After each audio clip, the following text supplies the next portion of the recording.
Bismillahirrahmanirrahim. Alhamdulillah wassalatu wassalamu ala rasulillahi amma ba'd.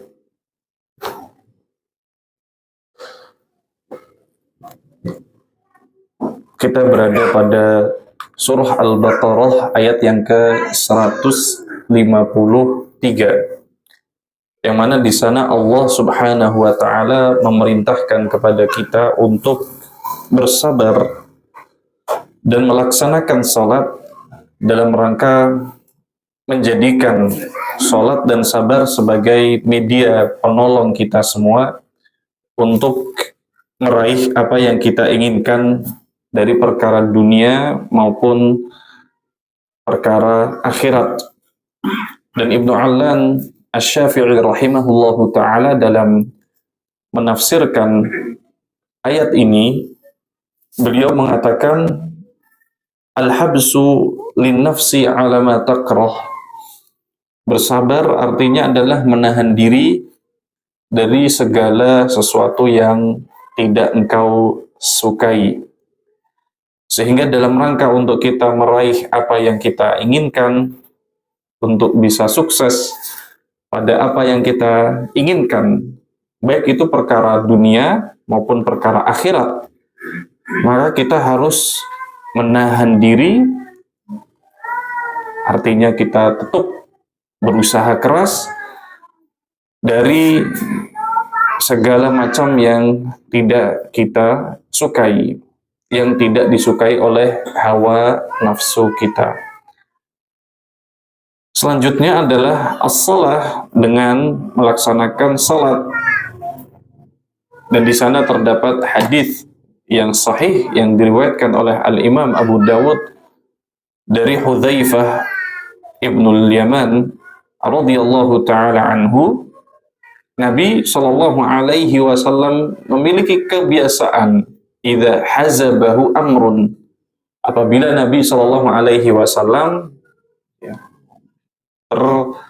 tersibukkan atau tertahan atau terhalangi dari suatu perkara, maka Nabi sallallahu alaihi wasallam fazi'a ila shalah, bersegera melaksanakan salat, badara ila shalah.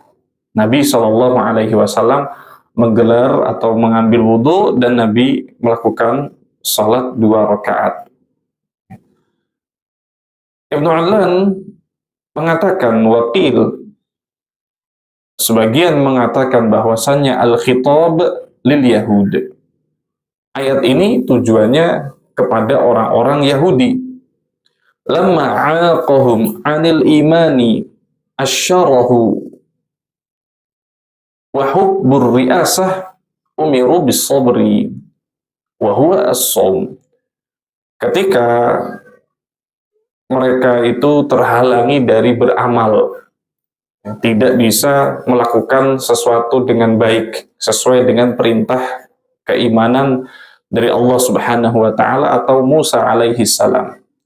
Penyebabnya apa? Ketamakan dan hubbur ri'asah, memiliki rasa ambisi untuk menjadi pemimpin. Maka mereka diperintahkan untuk bersabar. Ini 2 penyakit yang membuat seseorang itu biasanya jauh dari tindak tanduk yang baik. Apa itu?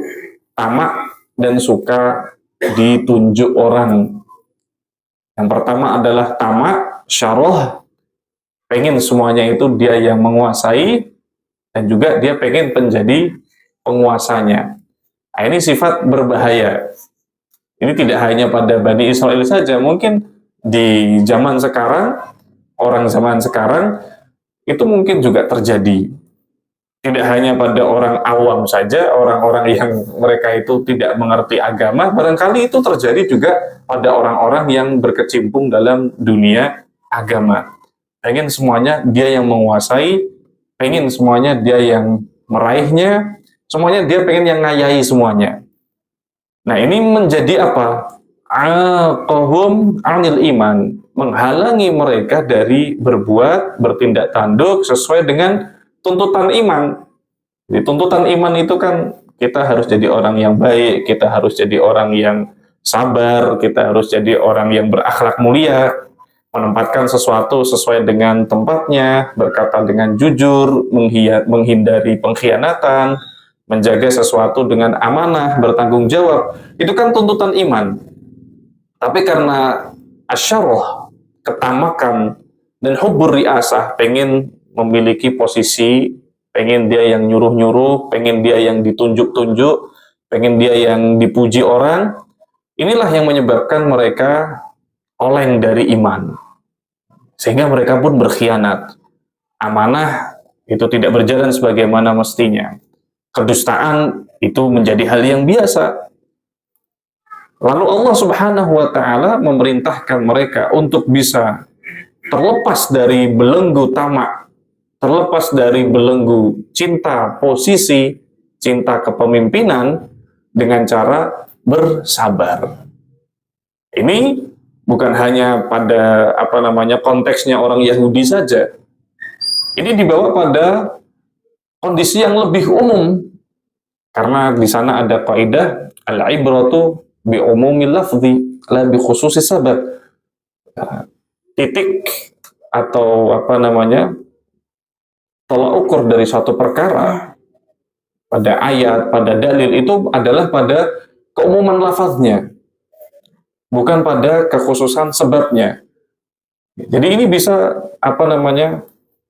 keluar dari konteks orang Yahudi yang mereka itu oleng dari keimanan karena mereka tamak dan suka kepemimpinan, suka tampil. Ini bisa dibawa kepada kondisi kita di saat ini. Mungkin karena kita punya ambisi, karena kita pengen meraih sesuatu, akhirnya kita itu oleng, menyimpang. Nah, maka obatnya adalah dengan cara kita bersabar. Sabar, jangan terburu-buru. Pelan-pelan. Gunakan cara-cara yang paling baik. Karena arti dari sabar itu adalah a'la asyai', perkara yang paling tinggi. Kita sabar, menahan diri, jangan terburu-buru, jangan gerusa-gerusu. Ya, segala sesuatu yang mana didasari dengan ketergesaan, sifat buru-buru yang tidak pada tempatnya, itu dibayang-bayangi dengan syaitan. Ya, dihias-hiasi oleh syaitan. Sehingga yang diharapkan di sana kebaikan, justru nanti yang tiba, yang datang, hasilnya adalah keburukan. Dan itu terjadi di banyak hal yang mungkin kita lihat sendiri atau mungkin kita dengar dari orang, bahwa ya perkara yang terburu-buru, tidak pada tempatnya, tergesa-gesa, itu pasti akhirnya tidak baik. Nah, untuk ngeremnya itu adalah dengan cara sabar. Ngeremnya itu adalah dengan cara bersabar. Kita harus sabar. Dan ini sangat-sangat bermanfaat ya saat kita berada di musim ya era ekonomi seperti ini. Kita harus banyak-banyak bersabar. Nah, kita praktekkan itu surah Yusuf itu mulai dari ayat yang ke 40 ya, 6, 47, 48. Nah, itu sarana bagi kita semua untuk bisa sukses melewati masa-masa paceklik. Ya. Sarana bagi kita untuk bisa melewati masa-masa paceklik. Nah, itu ayat 47, 48, dan 49. Yang melalui mimpinya raja itu melihat ada sapi yang gemuk dimakan oleh sapi yang kurus. Kemudian ada masa 7 tangkai yang penuh, yang hijau-hijau. Kemudian di sana ada tangkai-tangkai yang kering. Ya. Tafsirnya apa? Ya, tafsirnya adalah Kata Yusuf alaihi salam, sebagaimana yang Allah ceritakan, tazra'una sab'a sinina da'aban fama hasadtum fadharuhu fi sumbulihi illa qalilan mimma ta'kulun. Tafsir dari mimpi itu adalah bercocok tanam selama 7 tahun berturut-turut seperti biasa. Nah, kemudian yang selanjutnya adalah tidak dipanen semuanya, dibabat habis dan dihabiskan sekaligus. Akan tetapi apa yang dilakukan? Ya, disimpan sebagian, ya, sebagian besarnya itu disimpan, sebagian kecilnya baru dimakan. Ya. Fadharuhu fi sumbulihi, biarkan ia pada tangkainya. Nah, diawetkan, disimpan. Kemudian illa qalilan mimma ta'kulun. Kemudian kalian hanya memakan kecuali hanya sedikit saja. Tidak makan kecuali sedikit saja. Nah, inilah apa namanya? Mode ngirit, mode sabar.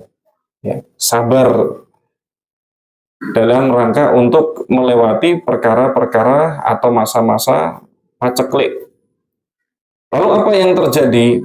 Thumma ya'ti min ba'di dzalika sab'un shidadun ya'kulna ma qaddamtum lahunna illa qalilan mimma tuhsinun. Nah, setelah itu, setelah dipanen dan sebagiannya disimpan, sebagian besarnya disimpan, baru bagian sedikitnya itu yang dimakan. Tujuan dari menyimpan itu apa? Tujuan dari menyimpan itu adalah nanti akan ada 7 tahun secara berturut-turut itu paceklik, yang mana tidak ada panen. Nah, nanti musim paceklik itulah yang akan memakan apa yang ditimbun tadi. Musim paceklik itulah nanti yang akan memakan tabungan-tabungan tadi. Nah, apakah tersisa? Iya, tersisa dari apa yang kalian simpan. Tetap disimpan, tetap masih ada sisanya. Lalu setelah itu, setelah 7 tahun itu, barulah nanti akan ada masa di mana di sana orang-orang akan mendapatkan hujan, lalu mereka bisa memanen, bahkan sampai mereka bisa memeras anggur. Artinya memeras anggur itu ya, ini lebih-lebih sisa-sisa daripada apa yang dimakan, dijadikan sebagai perasan anggur. Ya, lebih daripada apa yang mereka panen. Nah, poinnya adalah saat di masa-masa paceklik dan ambisi kita itu hebat, ambisi kita itu kuat, yang mana kadang-kadang kita tidak mengerti skala prioritas dalam kita mengeluarkan uang. Nanti ketika kita tidak mengerti hal seperti itu, yang terjadi adalah kita mengeluarkan uang itu secara impulsif. Kita membelanjakan harta itu tidak dengan baik. Akhirnya apa? Ya, mulailah banyak hutang untuk apa namanya menutupi perkara-perkara yang primer. Karena kadang-kadang ambisi-ambisi kita itu kan pada perkara-perkara yang sekunder atau perkara-perkara yang tersier. Ya, kalau boleh cerita itu ada orang yang ngebet anaknya itu sekolah di sekolah yang mahal. Padahal dia nggak mampu bayar sekolah mahal itu. Akhirnya uangnya itu semuanya untuk sekolah yang mahal, untuk kesehariannya itu dia ngutang-ngutang. Padahal yang harus dia lakukan, skala prioritasnya adalah ya nafkah sehari-hari itu yang wajib. Sekolah, hatta nggak sekolah, selama anak itu diajari ngerti tauhid, ngerti ngaji, itu insya Allah bisa hidup. Hatta kalau seorang itu nggak sekolah itu bisa hidup, asalkan dia ngerti caranya uang itu bekerja, ngerti caranya bagaimana berdagang, tawakalnya tinggi. Nah, poinnya adalah dalam perkara-perkara ambisi-ambisi itu, obatnya satu. Ambisi-ambisi, perkara-perkara duniawi, di masa-masa paceklik seperti ini, ya kalau anak muda bilangnya in this economic era, pada era ekonomi yang seperti ini ya, kita banyak-banyak bersabar. Ya, kita banyak-banyak bersabar. Genjot produktivitas, itu yang kita nggak suka. Kita pengennya ya apa yang ada saja kemudian menggerutu. Nah, itu yang tidak tepat. Genjot produktivitas. Itu kita nggak suka, tapi kita harus sabar. Lantas kemudian Allah Subhanahu wa taala mengatakan innallaha ma'as sabirin. Sungguh Allah Subhanahu wa taala bersama orang-orang yang bersabar. Lalu apa fungsinya sabar dan salat ini? Kata Ibnu Allan Asy-Syafi'i, li'annahu yaksiru syahwah. Sabar itu bisa memotong jalur rantai syahwat. Ya, kita kalau pengen, misalnya pas panas-panas pulang kerja, kan tuh pengen kita tuh beli es. Pengen es yang toppingnya itu semuanya ada. Tapi kalau kita tahan, ya lama-lama nggak ingin. Nanti saja di rumah minum air putih. Nah itulah sabar. Nah sabar itu fungsinya adalah yaksiru asyahwah. Dia bisa mematahkan syahwat, memutus syahwat. Sabar itu gunanya adalah kita memotong rantai syahwat kita menuju apa yang kita inginkan. Kita punya ambisi.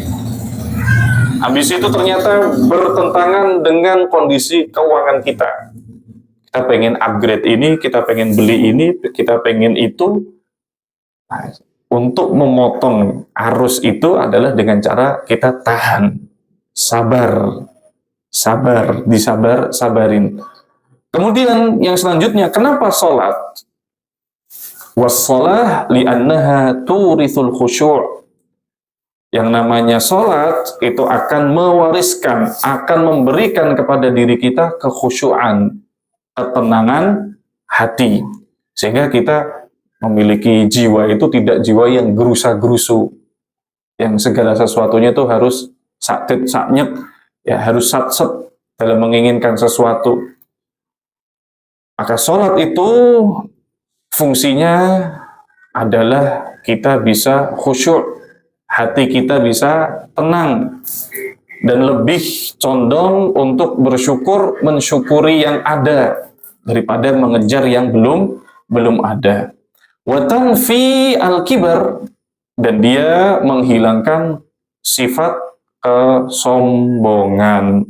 Ya, sholat itu kan kita harus tunduk, kita ruku, kita sujud, kita bersimpuh, kita memohon, kita berdoa kepada Allah. Itu dalam rangka kita memutuskan urat-urat kesombongan dari dalam diri kita. Ya kita itu pengen jadi pemimpin, kita tuh pengen nampak wow di hadapan orang, itu ya karena mungkin ada sifat sombong yang ada di dalam hati kita. Nah, itu tidak bisa dipungkiri. Oleh karena itu Nabi Shallallahu Alaihi Wasallam melarang Abdullah ibn Samroh untuk menjadi dan meminta kepemimpinan.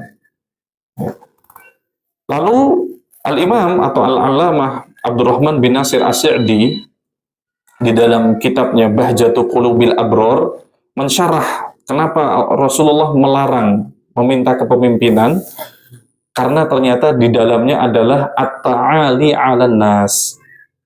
Orang yang suka jadi pemimpin, orang yang suka mimpin-mimpin, orang yang suka nyuruh-nyuruh, itu di dalam hatinya terdapat satu sifat yang tercela berupa at-ta'ali 'alan nas, menganggap dirinya lebih tinggi daripada orang lain.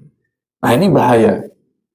Maka salah satu obatnya adalah dengan cara sholat. Karena sholat itu memutuskan kesombongan dari diri kita.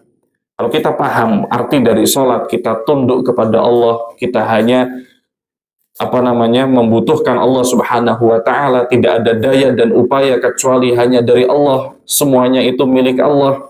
Kita adalah hamba yang rendah. Kita ruku benar-benar untuk Allah, kita sujud hanya untuk Allah.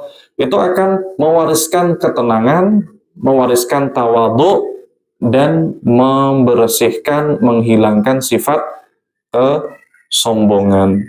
Nah, ketika seseorang itu sabar, menahan diri, anteng, khusyuk, dia tawadhu, tidak meninggi di hadapan orang, maka akan dekatlah ia dengan apa yang dia inginkan dari perkara dunia dan perkara akhirat yang dia inginkan. Di samping itu, Allah Subhanahu wa taala senantiasa membersamai. Allah membimbing, Allah memberikan cahaya. Dan yang Rasulullah Sallallahu Alaihi Wasallam gambarkan tentang cahaya pada kesabaran itu adalah layaknya cahaya matahari. Ya, cahaya matahari itu tenaganya luar biasa.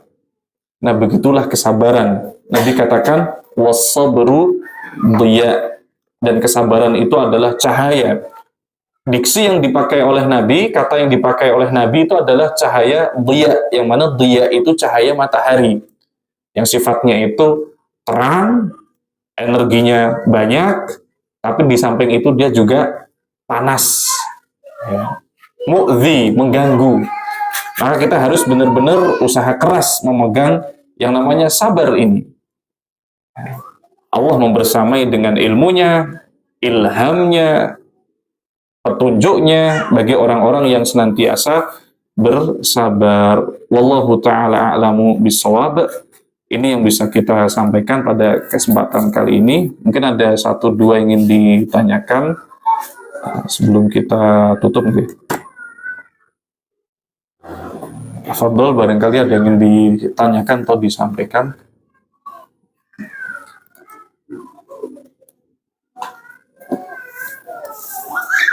Jika tidak, kita cukupkan sekian ya. Subhanakallahumma bihamdika asyhadu an la ilaha illa anta astaghfiruka wa atubu ilaik. Syukran jazakumullahu khairan wa barakallahu fikum jami'an.